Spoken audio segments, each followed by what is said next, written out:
Welcome to Fast Effect Double Speed Magic the Gathering. Here we go with Rusty on Depths, leading out Polluted Delta into a Underground Sea, which is not making it clear that he's playing Depths. That is not typically what you see there. Taking a shot at Devin's hand. Force of Will being taken with the Duress. Reese Nielsen signed. Very nice. Dragon's Rage Channeler.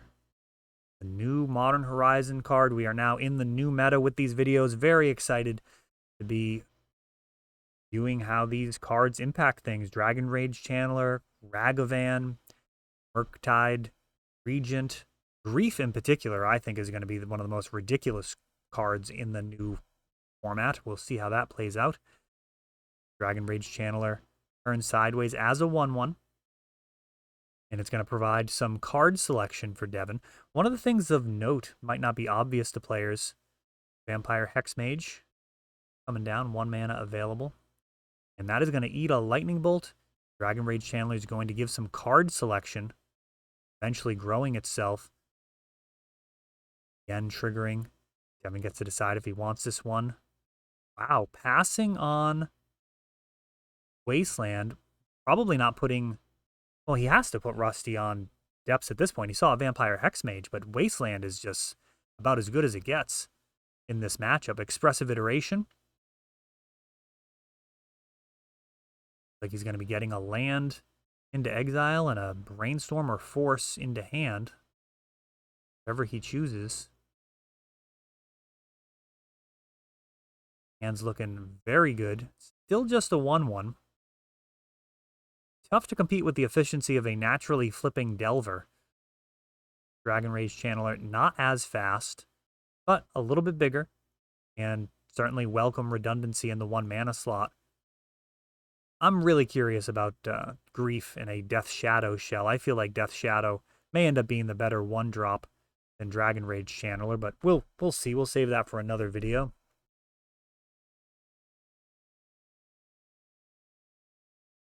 Channeler, hoping to become a 3/3, going to be attacking each turn anyways. And in that regard, actually worse than Delver. Delver, I mean, usually attacks, but you know, when you're playing against a deck with a 20/20 flyer, occasionally you want to keep back a creature with flying. See how this all plays out. Another Force of Will to the bin. Wasteland being fired off. And now Ragavan and Delver join the board, trying to really put some pressure on the life total. But I'll tell you, this is very, very different than if it was a turn 1 Delver that had flipped.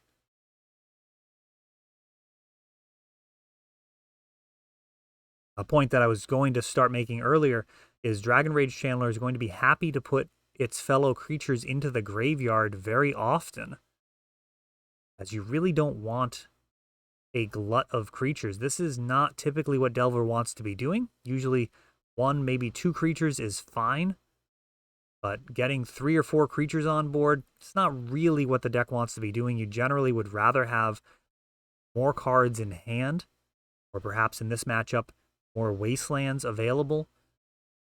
As it is, this is not a stellar draw for Devin. Rusty has some opportunity here still. Delver not flipped. I mean, this could be a lot worse for Rusty. Delver still not flipping. Just a bunch of 1 toughness guys going to work. 1 more turn left. Not going to play an Urborg. Well, can't even play the Urborg. It is not something that Ragavan can make happen. One of the only things that kind of balances him. Now, during the end step, knowing that there's a counterspell available in Force of Will,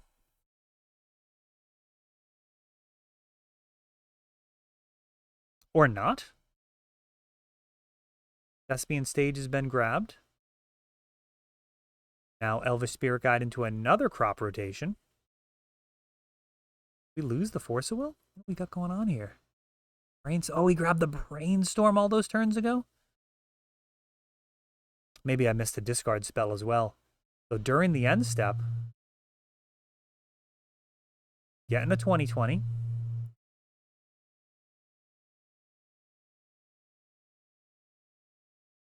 And that's going to do it. Brutal. So all of those guys turn sideways. Instant speed, 20/20. During Devon's end step, no counter magic to stop it. No blocker to buy an extra turn. And at just 4 life, Rusty pulls that one out. That is brutal. What a comeback there. Devon leads out with an island go. I'll tell you, the hands that Delver of Secret Stacks don't lead out with a turn 1 Delver are definitely a different subset of games compared to when they are able to get a serious clock going. Now, Murktide Regent probably changes that dynamic. I'm not going to lie. The ability to actually recover with just like an 8/8 flyer for 2 mana is absolutely ridiculous.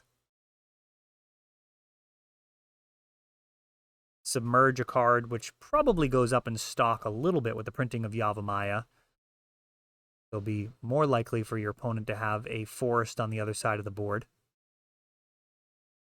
I do enjoy the card quite a bit. I've played a lot of free spells in my day.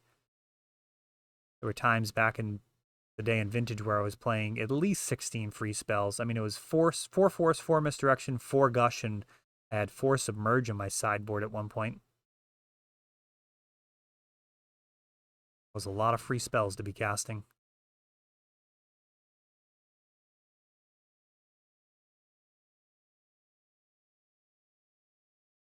Tropical Island does activate Devon's Trap card. Submerge could be a blowout, handling a 20/20, or will Rusty have some discard to take care of it first? Sylvan Scrying. Resolved. Quest for the Merit Lage continues. Wasteland, really just absolutely the stone cold nuts in this matchup is exactly what you want. And Devon using it ahead of time. And now using Murktide Regent to create a 6/6 flyer for 2. Man, just brutal. That is a scary, scary card. Now, it has no synergy whatsoever with Dragon Rage Channeler. At this point, Dragon Rage is just going to provide the 1 point of damage.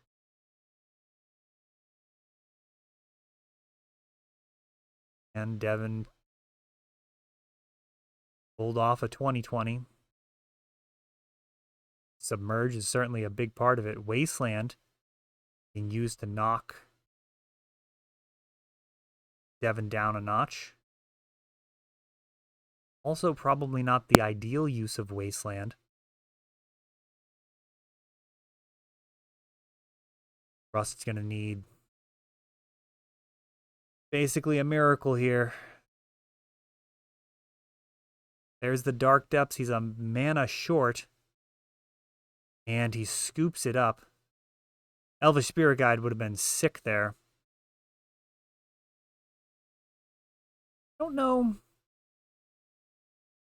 if he actually scooped there. It's interesting.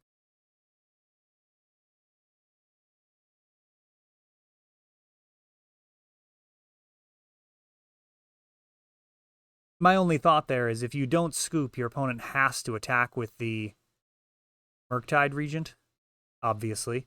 And they could potentially lose it to a Merit Lage. You're only at 2. It is kind of interesting. I feel like it would be an error for your opponent to not attack into it, but if they thought that they could try and draw into a Lightning Bolt or something, probably a reason to not. Yeah, I don't know. You're talking about really playing into human error at that point, which is a complicated thing to diagnose. There is something to be said for that. I've had lots of matches where I've been able to just thoroughly just like Jedi mind trick people where there's no possible way that they could lose. But because I didn't just scoop, they just start being concerned about what on earth could they possibly have. This is a scary hand. Murktide region is taken. Dragon Rage Channeler comes out. So creature already in the graveyard. It'll be creature, land, instant sorcery, likely in short order, and probably on the next turn. It's maybe the best that we've seen Dragon Rage Channeler perform on the channel. I mean, we haven't covered a lot of it, but this is certainly looking ideal. Ponder. Gonna need to get a land into the bin to get the full 3 in. Bolt gets pushed aside. Not really a great card in this matchup. It's a little bit of extra reach to the face, but ultimately not ideal. Wasteland being used here. One of my favorite plays here